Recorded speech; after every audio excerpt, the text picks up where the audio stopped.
नमस्कार मैत्रिणींनो, पुन्हा एकदा स्वागत करते माझ्या एका मिनी ब्लॉगमध्ये। तर आज मला बटाट्याची भाजी कोणाकोणाला माहिती आहे आणि कोणी कोणी बनवलेली आहे मला कमेंट करून नक्कीच सांगा। व्यवस्थित असं साफ करून घेतलेलं होतं आणि गावाकडनंच आणलेली होती आणि याला आपल्या म्हणजे बऱ्याच भागांमध्ये गवतच म्हटलं जातं। आणि छान अशी साफ करून आणि असं कट करून घेतली, हातानेच कट करायची, ती व्यवस्थित 3-4 तुकडे करायचे आणि छान व्यवस्थित वगैरे एकदम स्वच्छ धुवून घ्यायची, कारण तिला भरपूर अशी माती लागलेली राहते।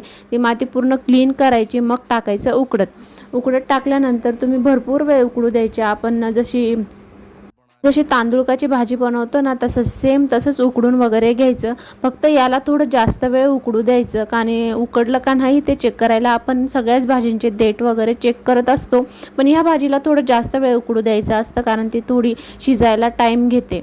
आणि व्यवस्थित शिजून वगैरे शिजस्तोपर्यंत आलं आणि लसूण आणि थोडंसं लाल मिरच्या वगैरे असं खुड्या मिरच्या टाकून घेतल्या आणि मिक्सरमधून काढून घेतलं। आणि तुम्ही बघू शकता की ती उकडल्यानंतर एवढीशी झाली आहे ती भाजी।